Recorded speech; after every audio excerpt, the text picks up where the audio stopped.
आज मैं आपको सिखाने वाली हूँ सेल्फ फेशियल के कुछ ऐसे टिप्स जो कि आपके बहुत काम आने वाले हैं। सो वीडियो को एंड तक देखना, बिल्कुल भी स्किप मत करना। एक भी टिप अगर छूट गया तो आपको बहुत हैवी लॉस हो सकता है। सो वीडियो को पूरे कंसंट्रेशन के साथ देखना। अगर आप इस वीडियो को पहली बार देख रहे हैं तो चैनल को सब्सक्राइब कर दीजिएगा, बेल आइकन को हिट कर दीजिएगा ताकि मेरी हर वीडियो का बेनिफिट आपको मिल सके, उसका नोटिफिकेशन आपको सबसे पहले मिल सके। वीडियो को लाइक कर दीजिए, कमेंट कर दीजिए और ज़्यादा से ज़्यादा शेयर कर दीजिए ताकि सभी इसका बेनिफिट ले सकें। लास्ट वीक मैंने एक वीडियो डाली थी जिसमें मैंने ये बताया था सैलून फेशियल और सेल्फ फेशियल, आपको इसमें क्या करना चाहिए। तो सेल्फ फेशियल को लेकर मेरे पास काफ़ी मैसेजेस आए कि आप हमें सेल्फ फेशियल के बारे में थोड़ा डीपली बताइए। आज मैं अकॉर्डिंग टू दैट मैं आपको सेल्फ फेशियल के काफ़ी सारे टिप्स बताने वाली हूँ कि आपको अगर आप सेल्फ फेशियल करते हैं तो उसमें आपको क्या क्या बातें ध्यान में रखनी होंगी। देखिए, मोस्टली जो फेशियल है उसके हमारे सामने बहुत सारे स्टेप्स आते हैं, जैसे 4 स्टेप, 5 स्टेप, 7, 10, इस टाइप के काफ़ी सारे अब हमारे पास फेशियल्स आते हैं जो कंपनीज ने बनाए होते हैं। तो आज थोड़ा उसके बारे में डिस्कस करेंगे। उसके बाद मैं आपको बताने वाली हूँ कि आप हर स्टेप को कितना टाइम आपको देना चाहिए और कितना टाइम आपको नहीं देना चाहिए। आपको अपने हाथ के किस पार्ट को यूज़ करना चाहिए, आपके हाथ का कितना प्रेशर होना चाहिए, स्क्रब में आपको हाथ कैसे रखना है और क्रीम में हाथ कैसे रखना है। आज ये सारी चीज़ें मैं आपको यहाँ पर क्लियर करने वाली हूँ, ठीक है। तो चलते हैं हम हमारे टॉपिक की तरफ। सबसे पहले हम करते हैं, जैसे हमारे पास जो पहले तो स्टेप्स की बात कर लूँ, ठीक है। सबसे पहले क्लींजिंग, स्क्रब, क्रीम, जेल और फेस पैक, ये 5 स्टेप हो गए हमारे। अगर एक टाइम आपके पास क्लींजिंग नहीं है, कहने का मतलब फर्स्ट स्टेप की क्रीम नहीं है, तो उसकी जगह पर आप किसी भी टाइप का लोशन यूज़ कर सकते हो। बॉडी लोशन भी हो सकता है, कोई भी मॉइस्चराइज़र यूज़ कर सकते हो, एनी टाइप ऑफ लोशन आप यूज़ कर सकते हो। और 1 और 2 मिनट की बस उसकी मसाज करनी होती है, हल्की सी मसाज देनी होती है, ज़्यादा भी नहीं देनी होती। उसका मेन मोटिव ये होता है कि हमारे अंदर जो एक फेस वॉश का काम करती है, जो हम क्लींजिंग कर रहे हैं ना, वो फेस वॉश का काम करती है और उस क्रीम को प्रॉपर अंदर एब्जॉर्ब नहीं करना होता। पानी लेकर अच्छे से उसकी क्लीनिंग करके फिर उसको अच्छे से हमें क्लीन करना होता है, हमें स्पंज से अच्छे से क्लीन कर देना है। उसके बाद आता है हमारा सेकंड स्टेप, स्क्रब।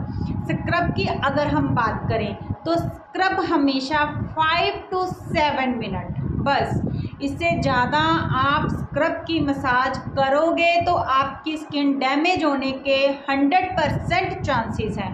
तो आपको सिर्फ 5 to 7 मिनट के लिए स्क्रब की मसाज करनी है, उससे ज़्यादा नहीं करनी। और जब आप स्क्रब की मसाज कर रहे हैं ना, तो उसमें आपको पानी ज़्यादा से ज़्यादा लेना है, पानी लेते जाना है, स्क्रब की मसाज करते जाना है, पानी लेते जाना है, स्क्रब की मसाज करते जाना है। अगर आप पानी कम लेते हैं तो जो स्क्रब के जो दाने हैं वो आपको थोड़ा हार्म कर सकते हैं। और यहाँ पर स्पेशली आपका बता दूं, वैसे तो पूरे फेशियल में ही ऐसे रहने वाला है, बट अगर कहें तो स्क्रब में एक तो हाथ आपका थोड़ा सॉफ्ट रहे, उसको दबा दबा कर पूरे ऐसे आपको नहीं चलाना, सॉफ्ट हैंड के साथ और ओनली फिंगर्स के साथ इतने एरिए से आपको स्क्रब करना है। यहाँ से आपको स्क्रब नहीं करना है, ज़्यादा प्रेशर नहीं डालना है, पानी लेते जाना है, स्क्रब की मसाज करते जाना है। फिर उसके बाद हमारा जो स्पेशल स्टेप है वो है टोनर। स्क्रब से क्या होता है, हमारे जो पोर्स हैं वो ओपन हो जाते हैं, होते ही हैं, ना के चांस ही नहीं है, होते ही हैं।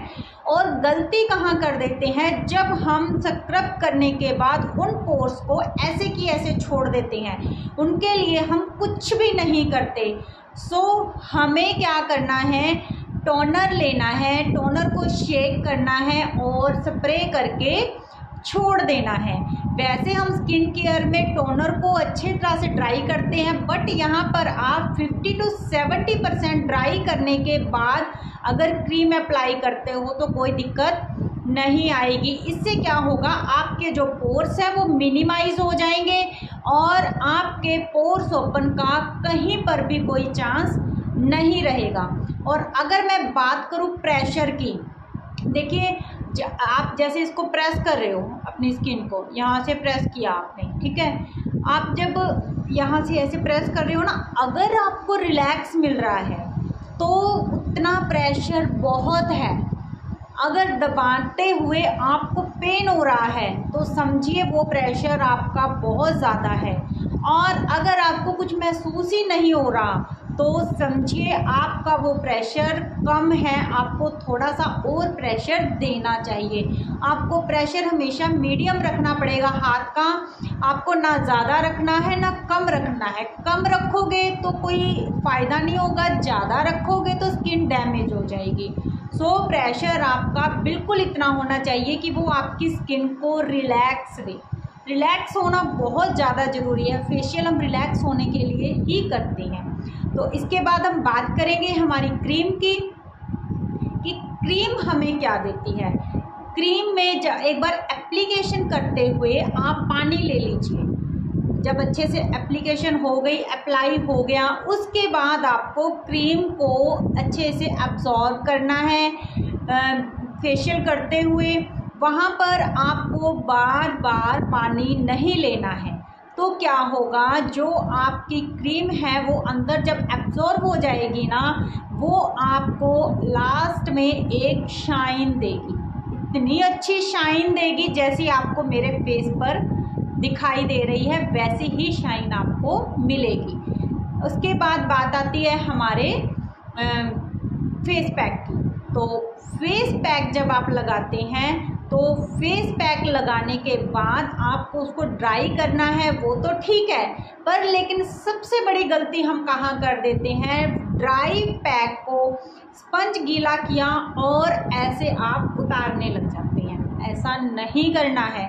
अगर आप सेल्फ में हैं तो या तो आपको दो काम करने हैं, या तो आप वॉश बेसिन पर जाइए और पानी के छींटे मारिए, जिससे क्या होगा, आपका फेस पैक है जो सॉफ्ट हो जाएगा और अपनी फिंगर्स के साथ हल्के हल्के उनको बस थोड़ा सा सॉफ्ट कीजिए अच्छे से।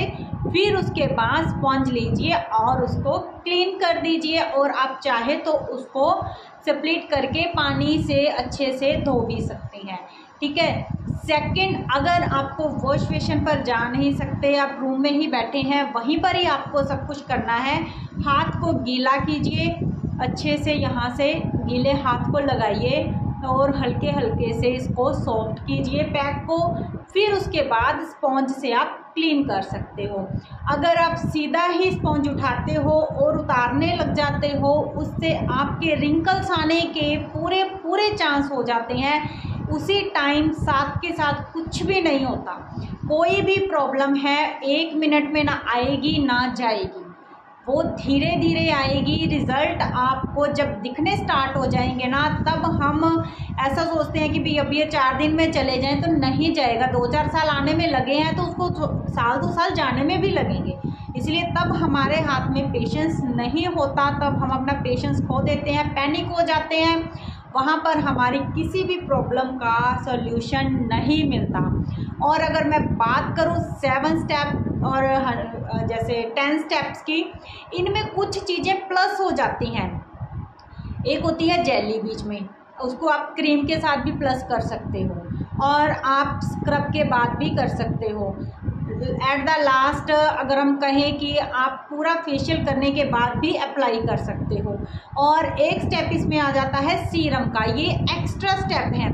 जो पहले मैंने 4 स्टेप बताए हैं वो कंपलसरी हैं, और ये जो अब बता रही हूँ ये एक्स्ट्रा होते हैं। आपकी इच्छा है यूज़ करने हैं कर लीजिए, नहीं यूज़ करने तो आप इसको छोड़ दीजिए, कोई दिक्कत वाली बात नहीं है। अगर आप यूज़ करना चाहते हैं तो आप कहाँ कहाँ यूज़ कर सकते हैं वो मैं आपको बता रही हूँ। जेली का मैंने बता दिया, जेली एक ठंडा इंग्रेडिएंट है।